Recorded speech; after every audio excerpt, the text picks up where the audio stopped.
position? Well, my name's Comrade Awal Abdullahi Aliu, the National President of 1917 Northern Consensus Movement for Peace, Unity, Empowerment and Development Initiative. Well, Comrade, a couple of weeks, Armed Forces Veteran Federation had a 2-day seminar under the watch of General Christopher Musa. Very much. That initiative was a maiden Veterans Federation of Nigeria, sponsored by Defense Headquarters under the able leadership of General Christopher Musa, the Chief of Defense Staff, where leaders of various veteran associations, numbering about 18, and some selected veterans were converged at the center, where we had a 2 days concurrent and consecutive discussion trying to fish out means, ways of solving and finding a lasting solution to the challenges of members of the armed forces veterans and our families.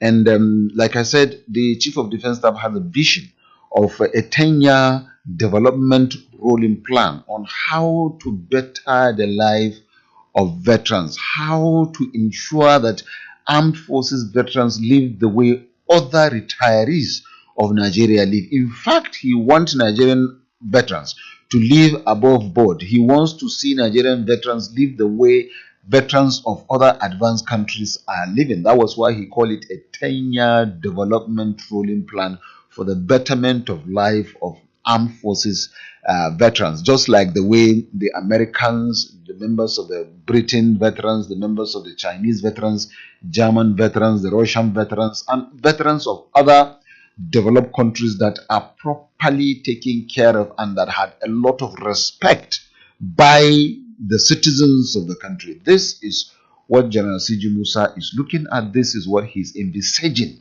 for the Nigerian armed forces veteran, because he believed that it is better to enhance the life of a veteran having served the Federal Republic of Nigeria, protect the territorial integrity of Nigeria against external aggression, and have also been engaged in several military operations within the country, within West Africa and African continent at large, and are also part, or were also part of the United Nations operation, peacekeeping operations in various parts of the world. And he believed that he who had done this has contributed greatly to motherland Nigeria, and therefore also deserves some certain level of opportunities and then privileges, as well as protection and then living healthy living, and also as well as mixing up with the community, and then also become economically viable, economically contributory to the GDP of Nigeria. This is what C.G. Musa is envisaging for the members of the armed forces veterans in Nigeria. A 90-year-old veteran officer being saluted by the president of that country. Yes. I hope and I wish this will happen in Nigeria. Yeah.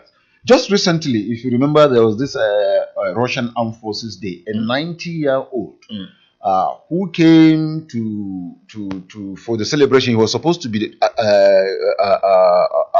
he was given a medal actually by President Putin. And then after saluting, he said he needed a few minutes to say something, and he challenged President Putin. A 90-year-old veteran challenged the president of Russia that why is it that there is a military engagement in Russia is having a military engagement with Ukraine. He is challenging the president of Russia that why is it that they have not been called to come and be part of it. That is patriotism. Why will a 90-year-old think like that or say such a thing to a president? Because the country has taken proper care of him. He has been given all that he requires. He lacks nothing. So he is confident and comfortable. And you know, an old soldier, once a soldier, always a soldier. An old soldier remains a soldier. So he feels he is strong enough to go also to war in the name of his country. That is exactly the kind of thinking, the kind of psyche that General C.G. Musa is trying to imbibe in the heads or in our own heads.